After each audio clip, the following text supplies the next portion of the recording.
que puedo decir en mallorquín. Qué pena que no he aprendido más. Se me dificultan los idiomas. Apurado puedo hablar el mío, pero bueno, les deseo una gracia del Señor a través de su palabra. No es con ejército ni con fuerzas, sino con mi espíritu, ha dicho Jehová de los ejércitos.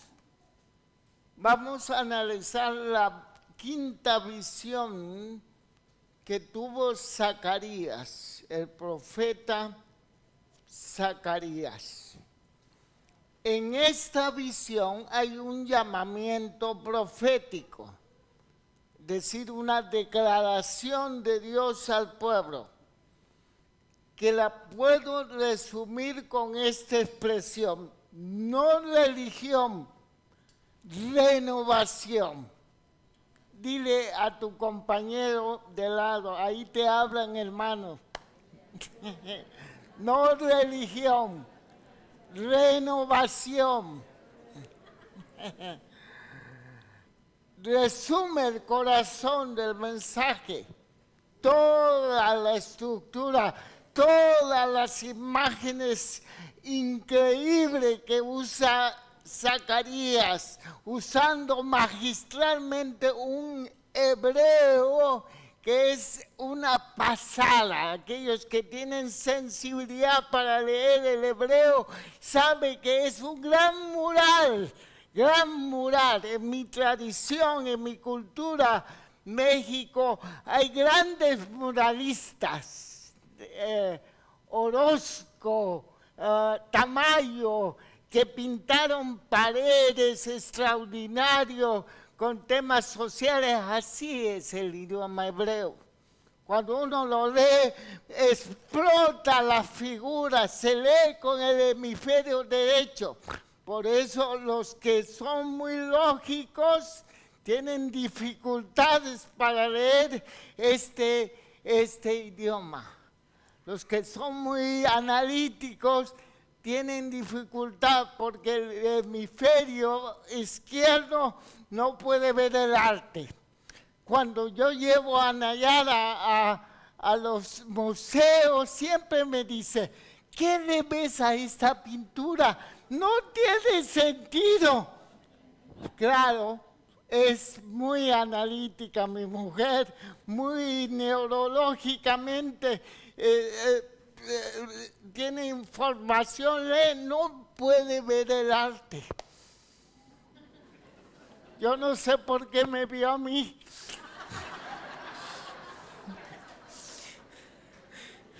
Si me hubieras visto con el derecho, a lo mejor no te enamoras. Es increíble la imagen que usa Zacarías para describir el proceso que vio, el proceso, la visión profética. Es muy difícil. Los creyentes de hoy, hermanos, tenemos razones por qué estar preocupados. En un mundo cada vez más secular, individualista, relativista, la Iglesia se considera hoy un ente irrelevante. Ya me viene un mal. ¿Ah? Sí, vivimos una crisis como iglesias en el Señor en este mundo. La iglesia del primer siglo es una iglesia relevante. Todos sabemos que en menos de 100 años es una iglesia que trastorna su sociedad, tiene impacto. O a través de toda la historia de la iglesia, cómo la iglesia era relevante en las culturas. la sociedad se fue transformando, claro, y el poder de la iglesia diluyendo. ¿Quién sabe de la influencia de la iglesia evangélica reformada en Lutero, en Calvino, en Martin? Llegaron a ser tan impactantes que toda la cultura europea contemporánea es producto de los presupuestos teológicos de la Reforma. El gran movimiento capitalista que surge de Europa se debe a la influencia del Evangelio, de la iglesia del Señor, de la cultura del trabajo. Pero hoy por hoy la iglesia es irrelevante. No quiere nada con el cristianismo. Claro, esto es difícil para nosotros cuando estamos metidos en nuestros huevitos, en nuestros clubes sociales, religiosos, con teologías triunfalistas. Todo mundo a veces... Yo oigo barbaridades de la iglesia, de predicadores que manipulan a personas, que hablan de la trascendencia de sus visiones, de sus iglesias locales, de sus proyectos, pero la mera verdad no tiene influencia en la iglesia.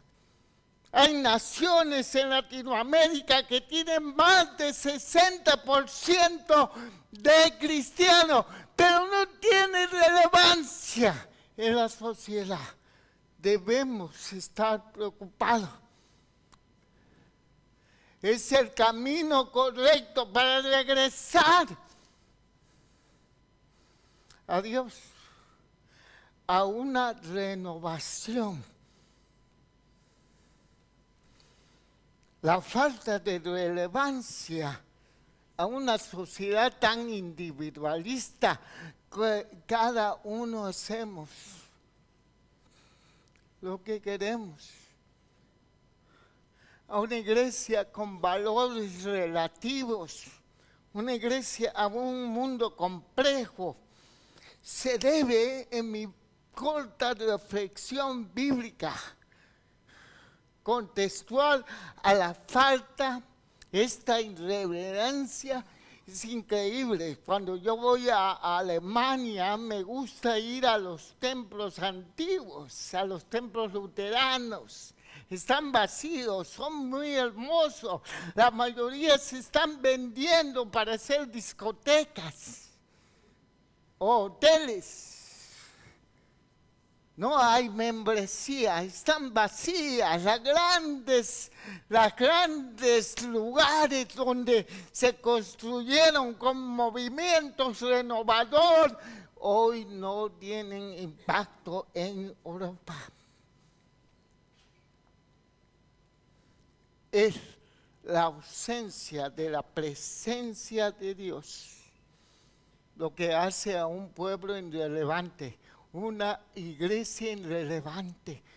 Y cuando hablo de la iglesia, yo quiero que te quedes en el sentido de tu persona como miembro del cuerpo de Cristo. Cuando hablo de relevancia, estoy hablando de mi propia vida, ¿me entiendes? Me explico.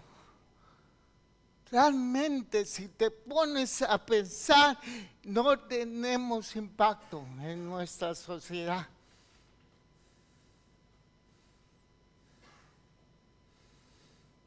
Y en segundo lugar, es la ausencia de un pueblo capacitado por dotación divina. El gran teólogo alemán, este hombre le puso cara al Hitler y a todo el movimiento, le puso cara. Y él dijo algo muy importante: una iglesia es una iglesia cuando existe para aquellos que no pertenecen a ella, ¡Qué tremendo! Esta es la concepción bíblica. Una iglesia es un pueblo para los pueblos, para las naciones, para el mundo necesitado, lleno de tinieblas. Pero hoy estamos centrados en nosotros mismos. La cultura de evento, la cultura de espectáculo define. ¿Eso es iglesia? No. Una iglesia es cuando se encuentra en misión en el mundo, impactándola. Ya sienten la necesidad. Tenemos que sentir. Es que es muy fácil, hermano. Es muy fácil desviarnos del diseño de Dios. Le invito a Gálatas, el primer libro que escribe Pablo, en el año 52 más o menos. Algunos estudiosos lo ponen otros años, pero es sin duda el primer libro que escribe Pablo para dar una respuesta contundente a cómo una iglesia pierde su eficacia, pierde su poder, pierde su impacto, pierde la presencia de Dios en medio de ellos. Mire lo que dice Gálatas 3:1. Ay, estoy en Efesios. Siempre se me pierde Gálatas entre Génesis y Apocalipsis. Oh Gálatas insensatos. Mire qué duro. Me encanta. Pablo habla con cariño a los carnales en Corintios, pero bien duro a estos. Nada de cariño. Aquellos carnales le habla bien bonito. Le dice hasta santo. Pero esto le dice, oh Gálatas insensatos. ¿Quién os fascinó? En griego es ¿quién os embrujó? ¿Quién hizo mal de ojo a ustedes para que no obedezcan a la verdad? A vosotros ante cuyo ojo Jesucristo ya fue presentado ciertamente entre vosotros como crucificado. Esto solo quiero saber de vosotros. ¿Recibisteis el Espíritu por la obra de la ley? ¿Por la sinergia humana? ¿Por la habilidad de la fuerza humana? ¿Recibiste la dotación del Espíritu por eso? ¿O por el acuo, el oír, el entender del Evangelio que fue explicado a vosotros con fe? ¿Tan necios sois, habiendo comenzado por el Espíritu, pero ahora vas a acabar por la carne? Escribe a unas comunidades en la región del sur de Galacia, de ahí vienen los gallegos. Se dice en la teoría que estas tribus emigraron y llegaron hasta Galicia, de ahí vienen los gallegos. Se parecen mucho a los gálatas. Y a estas comunidades habían empezado, hay estudios serios del gran avivamiento que se produjo entre ellos, gran avivamiento, gran vida en la presencia de Dios. Por eso dice, aquel pues que suministra el Espíritu y hace maravillas entre vosotros, ha hecho maravillas, dice Pablo. Aquel pues, ¿quién es aquel? Es Jesucristo, que da y dota de su presencia en la iglesia. ¿Lo hizo por la sinergia humana o por el entendimiento de la gracia de Jesucristo? Ya Pablo estaba tratando el problema de la irrelevancia, la impertinencia de comunidades cristianas. en el año 50. Es fácil meter al plan de Dios, al diseño de Dios, a la vida. Es fácil meter nuestra naturaleza, nuestra cultura del mérito, este deseo de ser parte y a veces quitar a Dios del camino.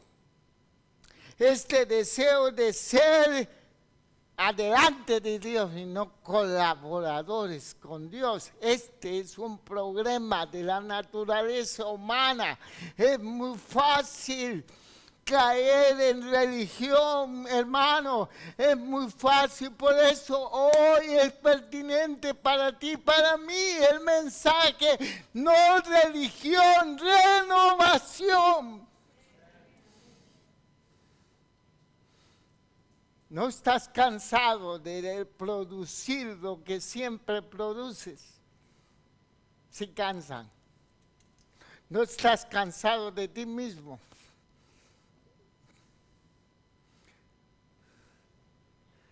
Ya dije aquí, una vez hice una cita de nuestro pastor en México cuando nos adiestraba, algo que siempre me hace reflexionar personalmente. Él me dijo una vez: Raúl,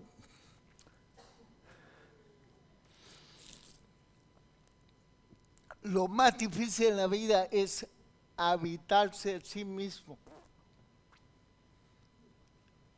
convivir contigo mismo. ¿No estás cansado? Quizás estás joven, estás llena de juventud, tienes las bilirrubinas al tope, como dice la canción de guerra, ¿no? Todo es fantástica, pero se te van a acabar las hormonas, se dan un bajón y viene la vida. Alégrate en tu juventud, mientras antes que vengan los días, ¿qué? Malos. Pero vas a bajar. Y qué difícil es habitarte contigo mismo. Una iglesia dinamizada por Dios es una iglesia que supera todos esos en la vida. Me atreví a poner imágenes para ilustrar. Hoy es un desafío, hermano, ser iglesia de Jesucristo en este mundo tan desafiante, valga la redundancia. La Escritura nos revela constantemente el principio de la renovación. Desde Génesis, toda la revelación progresiva hasta Jesucristo nos está revelando que Dios estableció principios de renovación. Hay tiempos para renovar nuestras fuerzas en el Señor. Tiempo para cambiar. La renovación a la luz de este pasaje es la recuperación de la vida dinamizada por el Espíritu Santo. Esa es lo que está declarando la visión de Zacarías. Recuperar la vida dinamizada, perdida en el pueblo de Israel. Todos sabemos que fue llevado al cautiverio. En el capítulo 4 de su libro, Zacarías desarrolla la importancia de la presencia del Espíritu en la vida del pueblo de Dios. subrayando varios aspectos positivos. Voy a solamente a subrayar 3 aspectos positivos que nos dejan esta visión, que nos ilustra, que proclama a nosotros y que quiere actualizar esta realidad en tu vida, en mi vida. Quiere Dios actualizar que tú y yo vivamos una vida renovada por la presencia de Dios.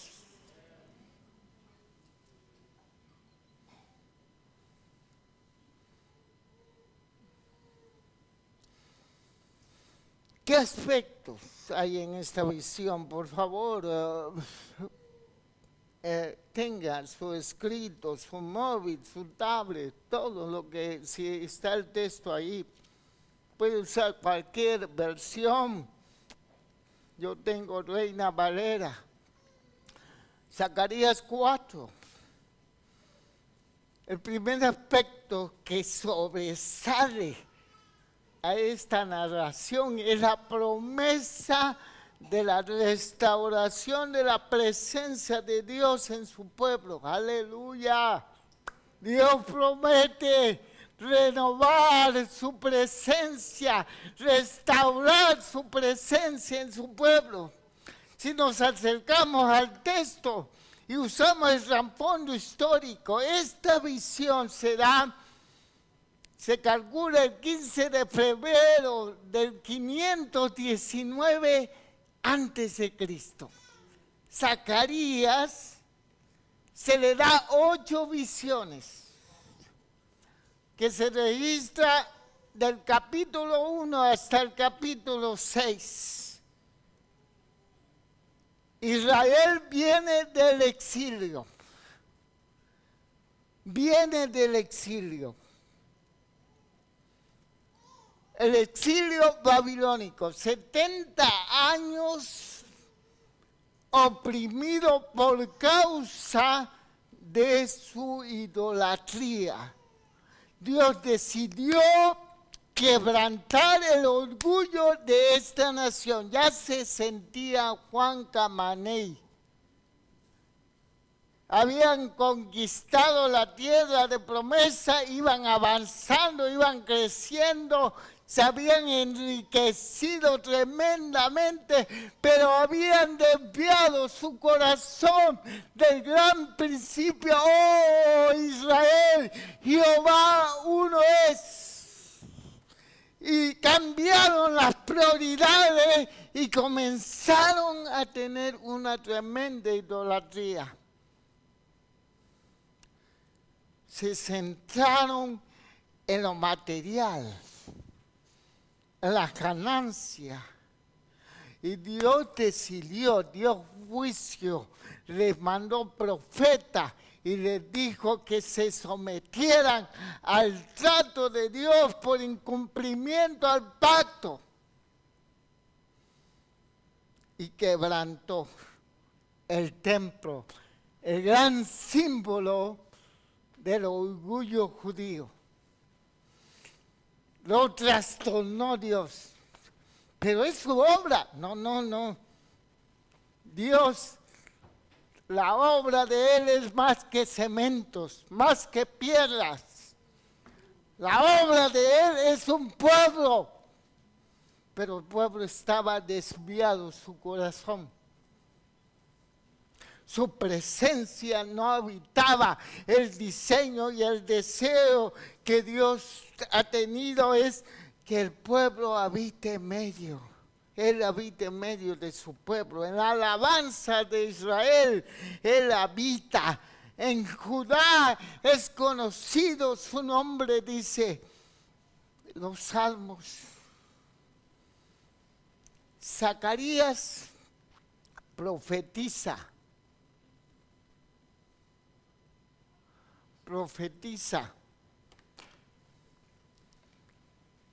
Y el objetivo de su profecía es construir el templo. Lo primero es restaurar el templo, pero sobre todo Jerusalén. para que se restaure la presencia de Dios. ¿Me puedo poner una imagen? Es aquí. Ya habían empezado, pero se paró la construcción, porque había tremendos enemigos. Habían empezado con alegría, pero poco a poco viene el desánimo, la preocupación, el temor invade el corazón del pueblo. Fue ahí donde entra el ministerio de Zacarías. Zacarías ministra para animar al pueblo a terminar la construcción del templo. Porque es la renovación solamente viene cuando se restaura el pacto. Y al restaurar el pacto, restaura la presencia del Señor. La profecía siempre es una palabra táctica. ¿Cuál es la palabra táctica aquí? La renovación del pueblo de Dios requiere fuerzas divinas. Requiere fuerzas de Dios. Esa es la palabra táctica al pueblo. Esta es la estrategia. Dios restaura su obra con sus fuerzas. Por eso se entiende, no es con ejército. No es con fuerzas humanas. Ha dicho Jehová. ¿Qué ha dicho? Es con mi espíritu. Es Dios en acción en el corazón del pueblo. Es con el bruja de Dios. Dios en acción. Dios presente. Más allá de conceptos. Todos hablamos de Dios.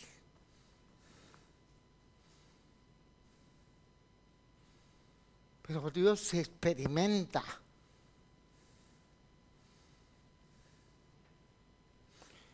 En la visión del candelabro y los olivos se da 3 mensajes. Zacarías significa Jehová se ha acordado. El primer mensaje es evidente. El templo sería completado por el poder de Dios.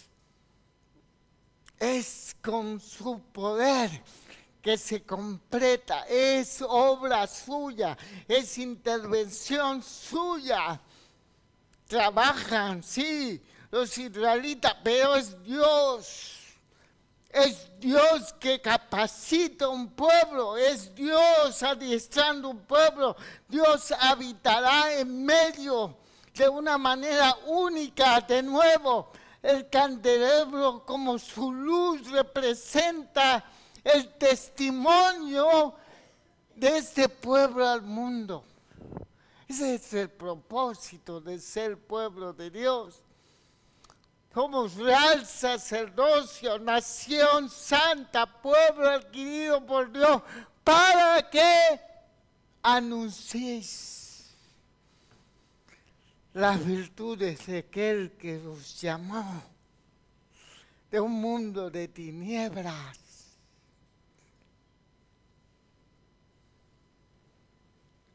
Así como el candelabro funciona sin ayuda humana, Dios daría el poder. Dios daría el poder, dice Zacarías. El segundo mensaje fue que todo obstáculo a la obra será quitada. Mire el versículo 7 en la parte A. ¿Quién eres tú, oh gran monte? Ahí está poniendo cara al Señor, a la opresión, a todo que se levantan en contra de su diseño, su proyecto, su deseo. Oh gran monte, para el judío el monte aquí es símbolo de dificultades, símbolos de poderes de maldad. ¿Qué maldad se levanta contra esto delante de Israel, será reducido a llanuras, dice el texto. Dios quitará todo obstáculo. Aleluya. El tercer mensaje fue que el templo se terminaría con éxito y con gozo. La parte B del versículo 7. Él sacará la primera piedra con aclamación de gracia, gracia a ella. La primera piedra es la piedra clave, era la principal, la que terminaría el fin de la construcción. Dice, profetiza este hombre que terminará la obra y que habrá gozo por la presencia del Señor en medio de ello. El segundo aspecto, hermano, es de esta visión, es la necesidad de un liderazgo humano respaldado por la presencia de Dios. Esta es la visión. Un candelabro y 2 olivos, alimentando. El aceite fluirá a través de estos olivos para alimentar la lámpara. Una lámpara completa, 7. Son 2 ungidos. El liderazgo humano, encargado del proyecto. Liderazgo humano. Siempre Dios establece en el pueblo suyo un liderazgo, y un liderazgo capacitado por Dios, llamado por Dios. Hoy se quiere diluir esa doctrina. Grandes expresiones del cuerpo de Cristo en esta nación están diluidas. Todos somos iguales, aquí todos somos iguales en un sentido de, sí, todos somos real sacerdocio, nación santa, pero Dios establece y llama al ministerio y coloca, no para hacer una jerarquía, sino para tener funcionalidad. Él constituyó a algunos líderes humanos.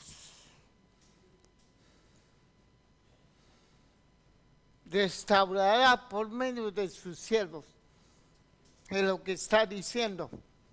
Necesitamos entender que los que servimos a Dios, no solamente Dios quiere un pueblo adiestrado, capacitado por Él, sino un liderazgo que lo lleve, un liderazgo capacitado y adiestrado por el Espíritu de Dios.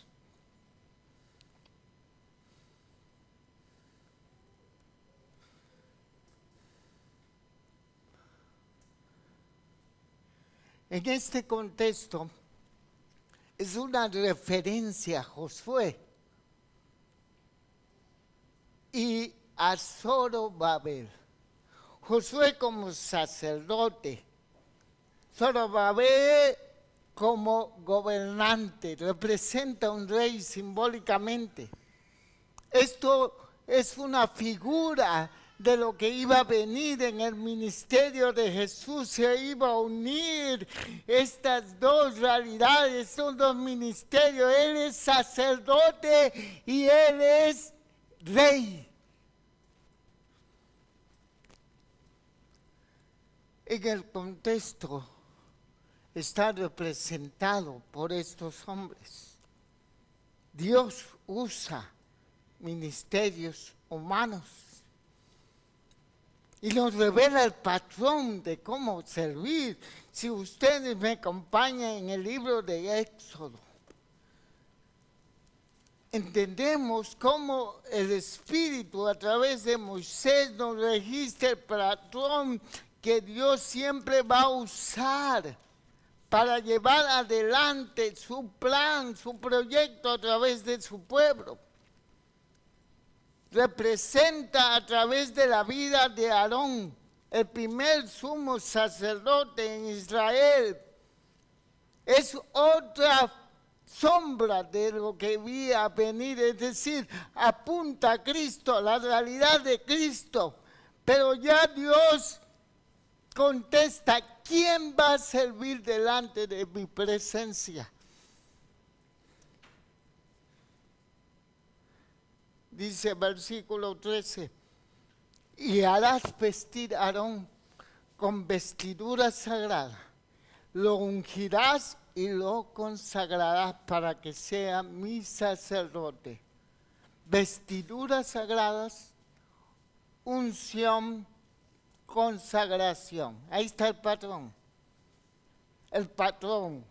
Vestiduras sagradas, todos sabemos con el contexto que Dios le da el diseño de las vestiduras a Moisés. No es una vestidura conforme al diseño del hombre, es un diseño de Dios, le dice las medidas, Él confecciona, representa simbólicamente la justicia. Está legalmente ante el foro de Dios, ante su presencia sin pecado. Por supuesto no es la de Aarón. Algunas referencias históricas, yo tengo amigos hebraicos, amigos judíos, dicen que cuando ya lo último de Aarón lo fueron a vestir, lo fueron a desvestir en la montaña, le quitaron, inmediatamente vino la lepra y muere. Eso dicen unos, no es bíblico, es un comentario, pero habla de que mientras él estaba vestido por este vestimento que viene de Dios, era justo, pero como había sido un rebelde, tenía que, recuerda que fue a su hermanita la que sufrió el juicio. Y uno dice, ¿por qué a él no? Si pecó igual. Los judíos dicen que él tuvo que cumplir eso. Pecado, muerte. Es un comentario. Pero es la justicia de Dios que pone al siervo delante de su presencia sin pecado.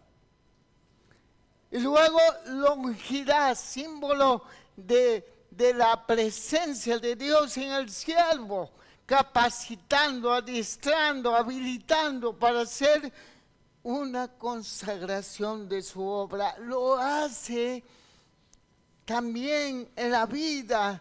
Hechos nos muestra que Jesús tiene el patrón cumplido.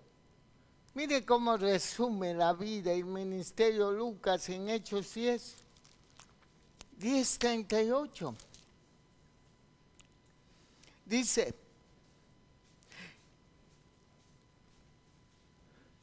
como Dios ungió con el Espíritu Santo y con poder a Jesús de Nazaret. Todos sabemos que Cristo es justo, que Cristo es sin pecado, está vestido correctamente, pero necesitó de la unción para consagrarse a una misión. Cuando fue bautizado en agua, después de subir al agua, vino sobre él el Espíritu Santo.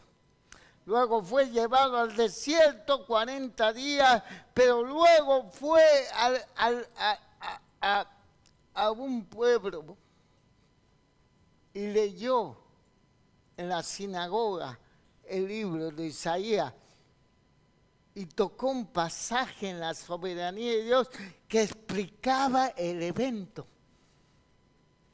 el Espíritu del Señor está sobre mí, dice. Es el Espíritu de Dios, es la presencia de Dios que hace la diferencia, es el patrón de Dios. Hoy estamos sustituyendo eso. Hoy nos sentimos orgullosos de nuestros intelectos, de nuestras experiencias, de nuestras capacidades, nuestras habilidades sociales, nuestra habilidad de carácter. Hoy no dependemos de Dios. Dios puede usar un mudo, Dios puede usar al que quiera, sin mérito alguno, para que sepa que es Dios. Dios saca de la muerte vida en una mujer estéril que ya no era productiva biológicamente para sacar la vida. Es Dios. Pero ahora nos sentimos tan orgullosos. Soberbia. Dios necesita nuevamente hombres que sirvan ahí donde estemos sirviendo, no importa la mesa, no solamente la lista que dan los autores del Nuevo Testamento, da el carácter, sí, pero dice hombres llenos del Espíritu Santo, llenos. Y es triste encontrar sirviendo personas en iglesias pentecostales que no tienen experiencia pentecostal. Es triste. No estoy desechando, no quiero que malentienda. Hay gente muy sincera, buenas intenciones. Le animaría a buscar la presencia de Dios como una gran necesidad para consagrar a servir al Señor. O tú, hermano, necesitas entender que a pesar que tuviste ya una experiencia de bautismo con el Espíritu Santo, necesitamos una renovación, necesitamos llenuras de Dios.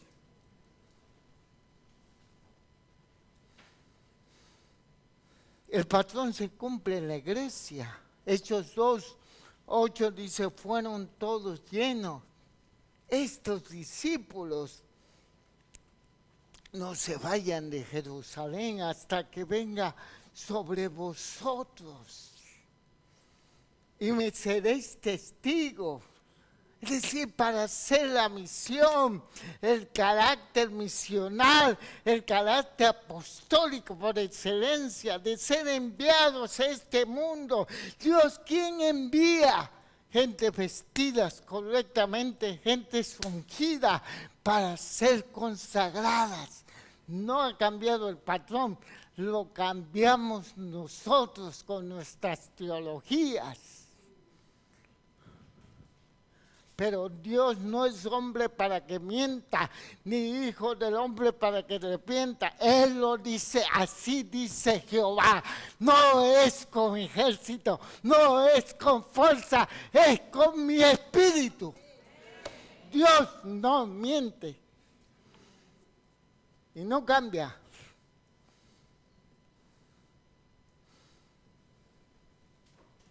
Y ya para irnos, esto gusta, ¿va? Ya para irnos a comer. Pues, habrá comida, pues, tú, dos cultos acá y no, creo que...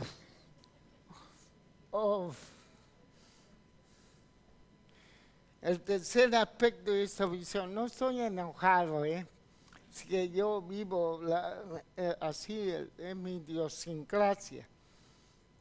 Yo siempre digo, no te quedes con la forma, pero al fondo sí.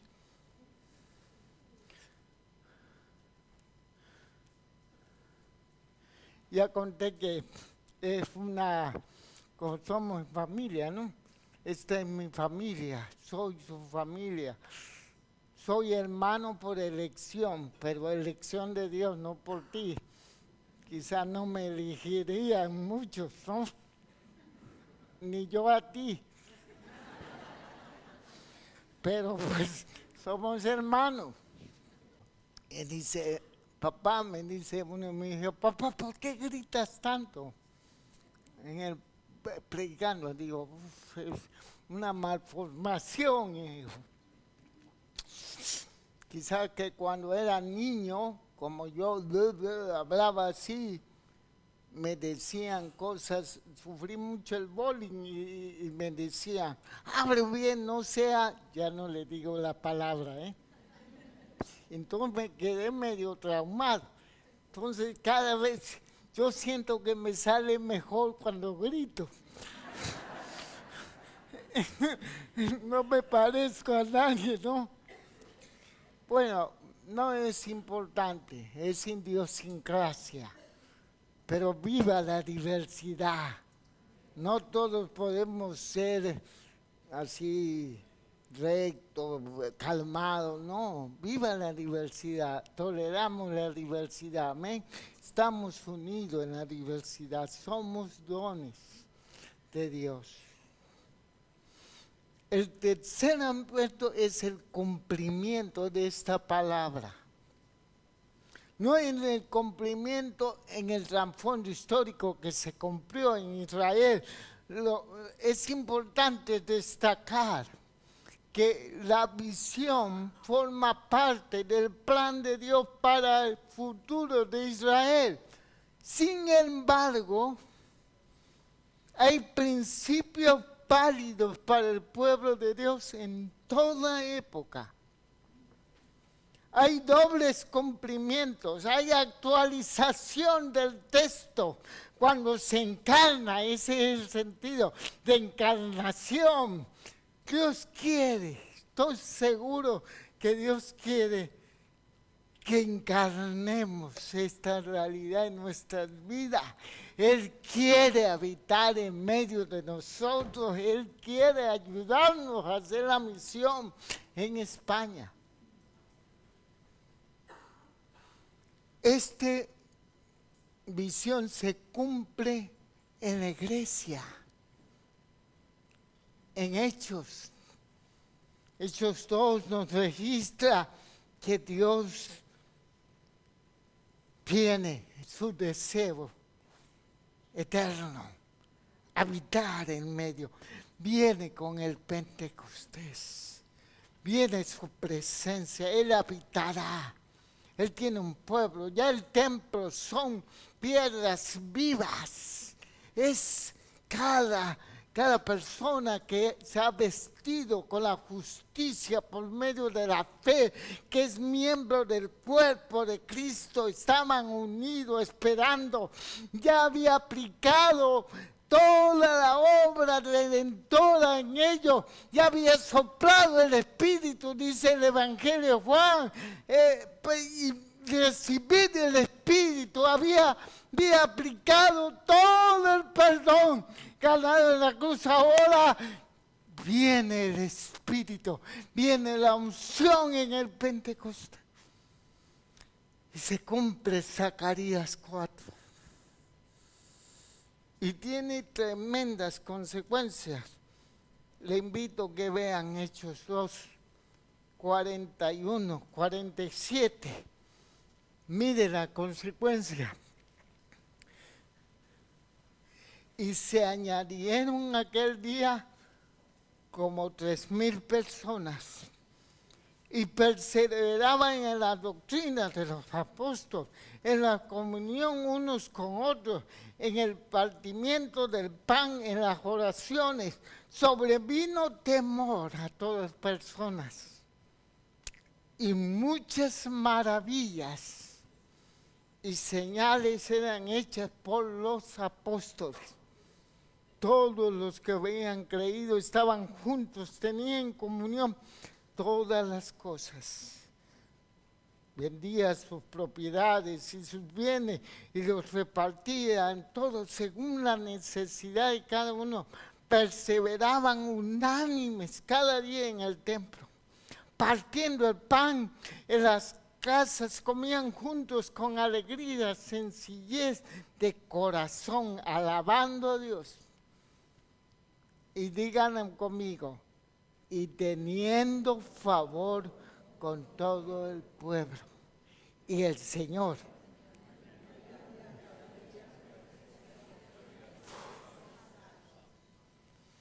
¿No le gustaría vivir en una iglesia así? A mí sí. Una iglesia respaldada por Dios.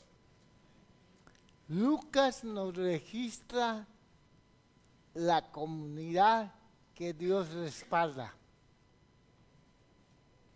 La narración, el texto describe cómo servían los apóstoles con un pueblo capacitado por Dios, un pueblo lleno.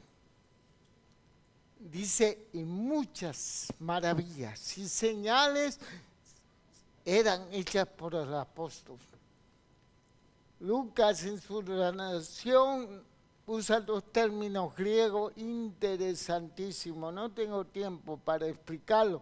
Uno es terata y otro semeía. Hay toda una teología reformada en contra de los milagros. Es el mundo pentecostal que vuelve a traer la revelancia de no buscamos los milagros, pero cuando uno está con el que hace milagros es indiscutible que habrá milagros. Aleluya. Los milagros tienen una función espiritual. Arranca la incredulidad del pueblo. Por eso es tan importante el testimonio de nuestra hermana, de su sanidad. Todos aquellos que hemos perdido la salud ante esta evidencia de un tumor, que la angustia que provoca, saber que en un momento Dios puede desintegrar un tumor, aleluya.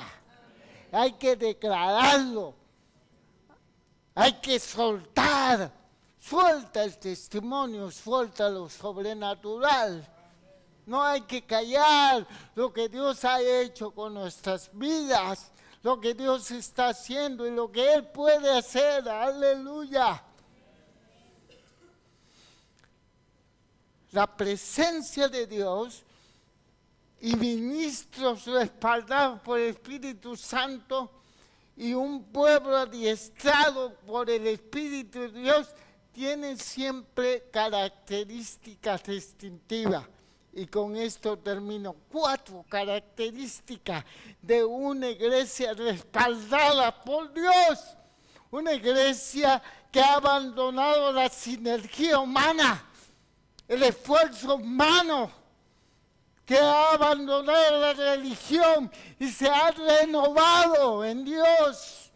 Tiene características. La primera es que la iglesia que vive en el poder del Espíritu crece.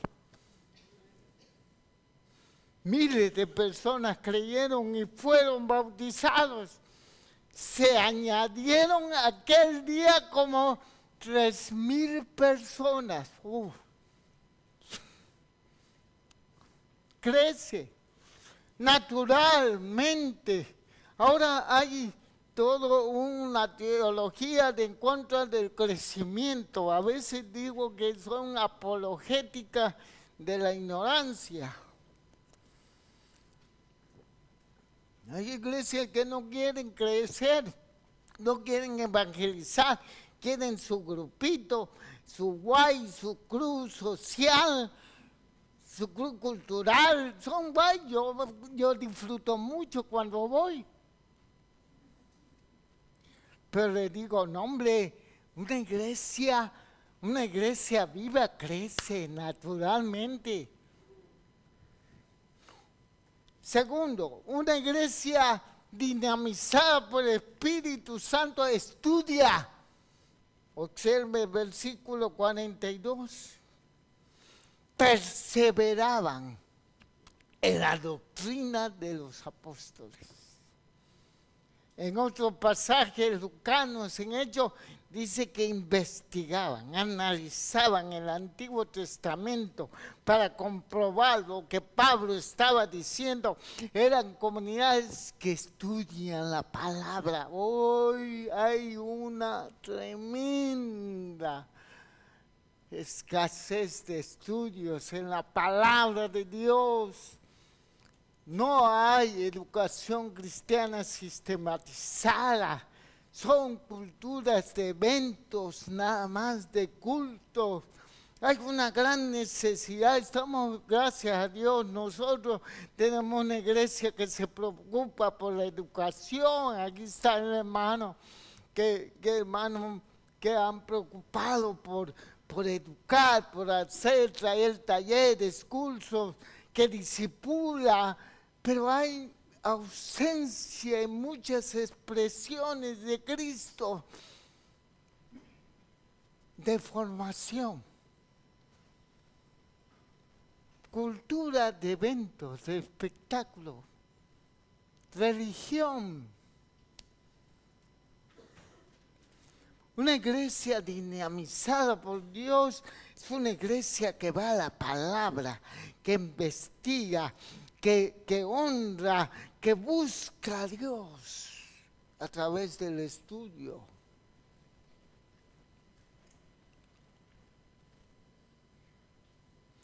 Una iglesia que vive en el poder del Espíritu adora. Dice que tenían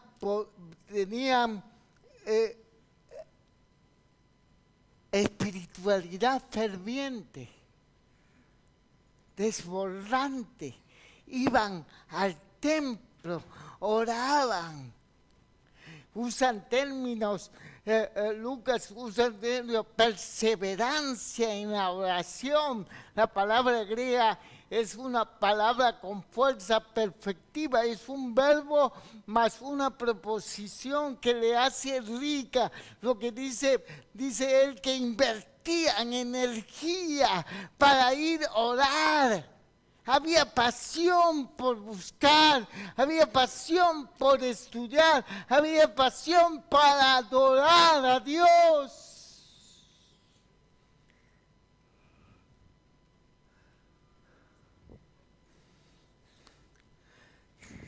Les voy a contar una anécdota que tuve con David Wilkinson.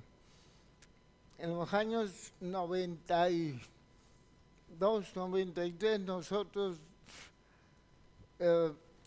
yo fui introducido a Nueva York a ministrar y yo quería ir a conocer a la iglesia de David Wilkinson en Broadway con la 52, en el mero corazón de Manhattan.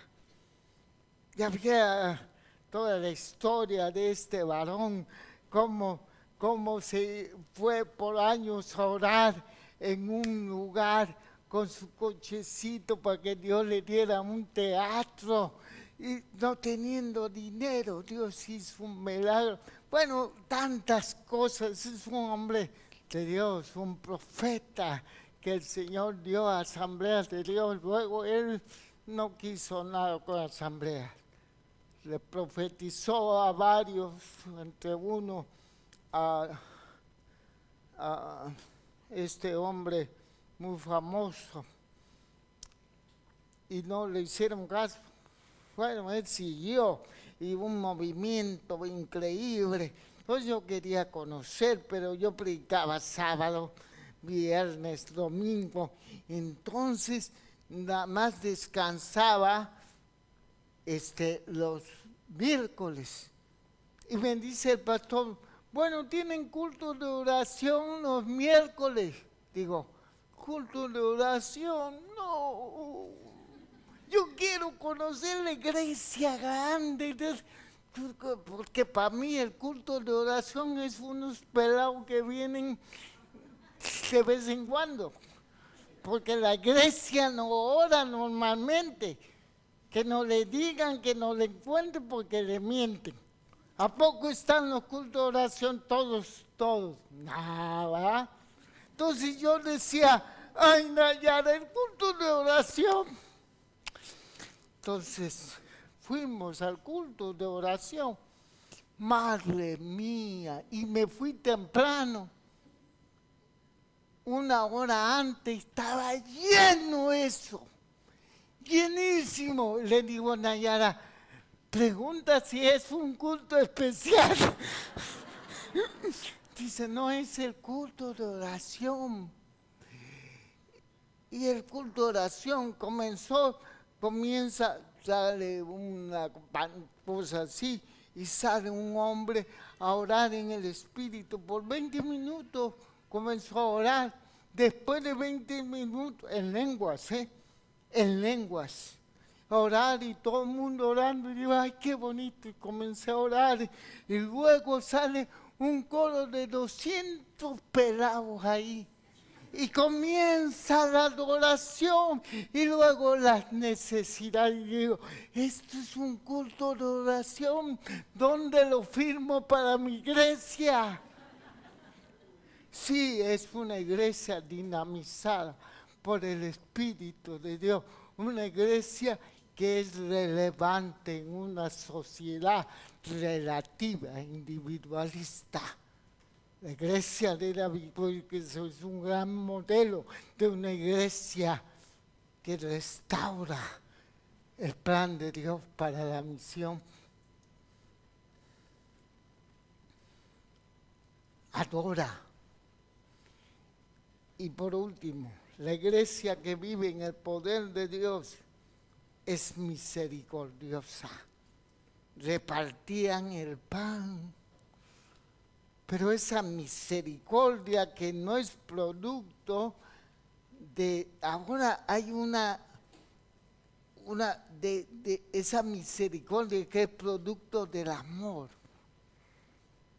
de ese entendimiento de Jesús, que Él nos envió al mundo a servir independientemente que se convierta. Porque a veces la distorsión es que yo doy para que acepten a Cristo. No. No, eso no es misericordia, eso es manipulación. Eso no viene de un corazón dinamizado por Dios, que mira la necesidad de los demás, que sirve a pesar que se convierta o no. Una iglesia que es relevante al mundo. Y concluyo. La quinta visión da 4 ideas relevantes. Dios da poder para hacer su obra. 2. El fin de su obra es regresar su gloria en su santuario, que es la iglesia. El propósito es ser luz del mundo. Y Dios usa a hombres capacitados por su presencia. Ponte de pie en esta hora.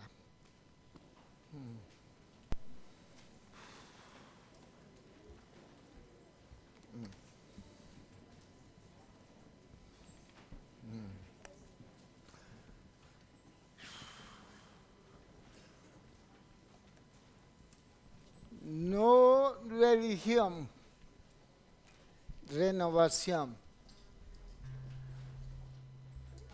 De un tiempo, hermano, en este momento, un tiempo breve,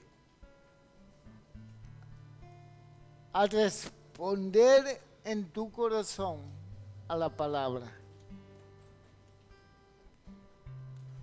Necesitamos ser un pueblo respaldado por Dios. Necesitamos de Dios. Dios tuvo que quebrantar con un juicio tremendo a este pueblo, su orgullo, su soberbia. No pases por ahí. No hay necesidad que pasemos.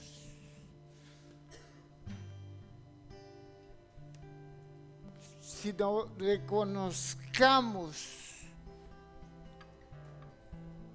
que necesitamos de Él, más de Él y menos de nosotros.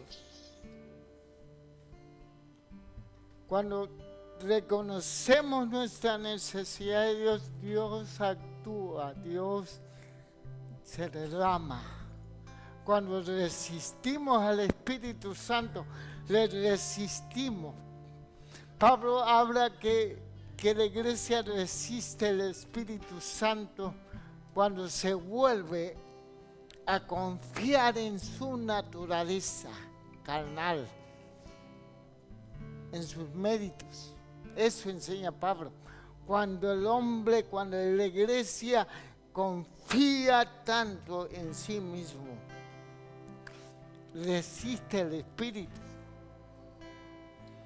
Por eso necesitamos reconocer nuestra derrota. No somos relevantes, no eres relevante, hermano. Tienes una buena religión, pero es más que eso. Tu vida necesita tener impacto en Mallorca, en tu familia, en tu trabajo, en tu escuela, en tu comunidad. Tenemos que ser relevantes.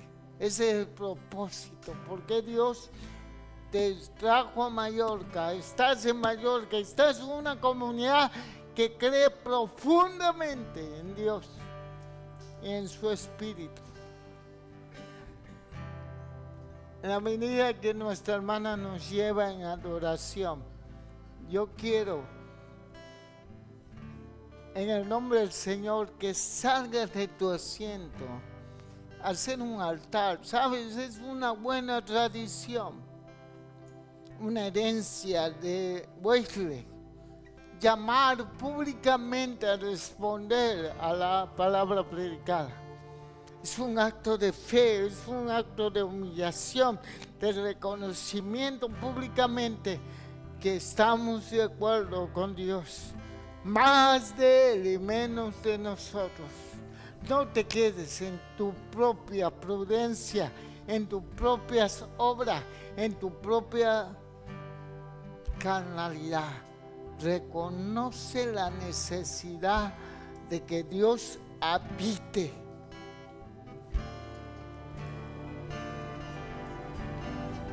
en medio de nosotros.